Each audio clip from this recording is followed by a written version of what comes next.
Warrior Nation, this is Hank Plona, head coach of the Indian Hills Warriors. We're here today with two of our guards, Braxton Bayless to my left, returning sophomore guard from Ankeny, Iowa, and Isaiah Marin to my right, who's a transfer guard from the University of New Mexico, originally from Phoenix, Arizona.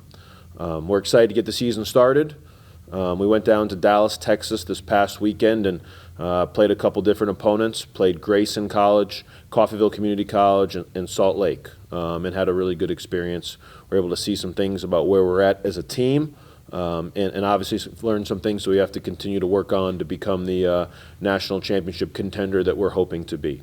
Both Braxton and Isaiah are going to be a huge part of our team this year. I think both of them in their future are going to be Division I starting point guards. They both have a great mind for the game, and I think that their experience and obviously their talent and ability will be a huge part of our season. So obviously we're looking forward to getting started, looking forward to meet the Warriors next Monday, and obviously the season starts up in early November. Coach, anybody in particular, a couple guys, anybody stand out? Yeah, I think a lot of guys played well. I thought the environment, was a little probably more suited for guards than front court guys. I think both of our freshmen played really well. Edion Torrado is a shooting guard from San Juan, Puerto Rico. He made 5 threes in the first game versus Grayson and really helped open up the game for some of our other guys. I thought it was very impressive for a freshman who's one of the smaller guys on the floor to have that kind of poise and confidence right from the start. Enoch Kalambe is a 6'5" wing from Canada who's played in a lot of big games, but Enoch went into the same game, and I think Enoch sat the first half, and man, the second half we put him in, and man, was he ready to go. Made a couple strong moves to the basket. He's a strong physical presence. So I thought both those guys for sure, as freshmen, being in a game with a lot of first, second, third, and there's even some fourth-year players out there this year in this with everybody getting the COVID year back. I thought I was very impressed. I thought Javon Hadley was very, very solid for us the whole trip, kind of like he has been in the fall. Javon has been a player that can play and guard any position on the floor, hardly ever makes a mistake, can cover up for other guys' mistakes, and just brings a maturity to the floor for us. So those guys stand out for sure. Isaiah, it's your first year here at Indian Hills.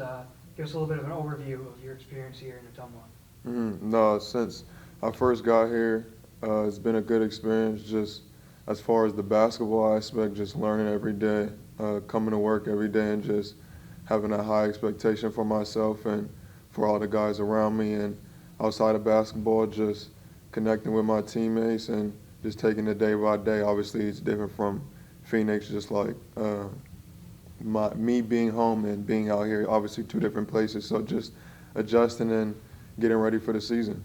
Tell us a little bit about your experience this weekend down in Dallas. How'd everything go for you? No, Dallas was a great experience. I feel like as far as a team, we needed those games to see where we're at and take a step in the right direction, so when we come back here, we know we need to work on and just going out there, and I feel like we played hard as a team. I feel like I played hard and just doing my job, getting my teammates involved and making sure we end up with a W at the end of the game. Braxton, talk a little bit about any difference that you feel this year coming into your second year. You feel like you need to take a bigger role, a leadership role? Any different feeling this year coming in the last? I don't feel like I need to take a bigger role. I just need to play my game, play how I usually play, and I think we'll succeed still. Talk about your trip this weekend.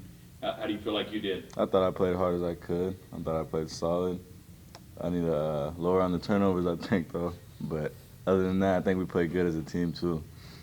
How do you think this team is going to be different than last year's team? What are some of the differences you see? Just everyone has a hunger, a hunger for themselves. Like, they just want to play hard. Everyone wants to win this year. Like, we're all together, I feel like. Coach, talk about, as we look towards the season, the schedule is going to be a little bit different than what we saw last year. Talk a little bit about this year's schedule.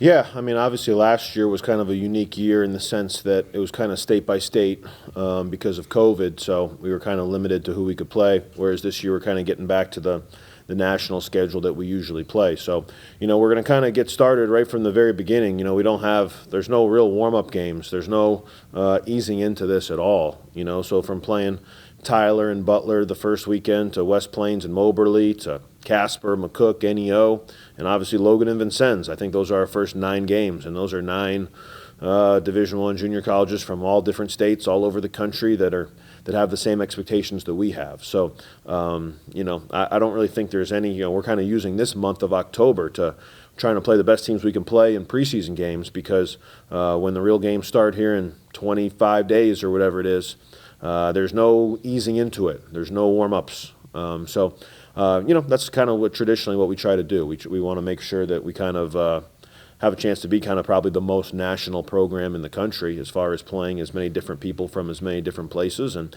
I think those all are really good experiences for our guys to be able to play competitive basketball every game, to make this a very Division I-like experience, to travel across the country. So I think we're all really looking forward to what's in front of us. You mentioned Meet the Warriors. As we wrap up today, give us more details on that. I know folks are going to be anxious to get out and get out to Hellier and meet the Warriors. Yeah, a week from tonight. We'll at 7 o'clock on Monday, October 18th, we'll be here, and obviously it's a chance for our fans to actually meet these guys. We'll do an autograph signing at the end. We're going to give away schedule posters that these guys can sign, and you can spend some time getting to know them and asking them some questions. Before, taking some pictures, doing all that type of stuff. And beforehand, we'll do a little scrimmage. We'll do a 3-point shootout. I think we're going to have a game of knockout that we'll have some kids out on the floor and maybe get a chance to interact with our guys, and we'll probably end it with a dunk contest. I'm not sure if Braxton and Isaiah will be in the dunk contest. Well, they'll have to get through the preliminary rounds this week, but we'll try to make sure that obviously everybody has a really good time, and obviously with like we talked about with not being in the Hellier Center for a while, we're hopeful that as many people come out next Monday night as possible to get a chance to meet this group.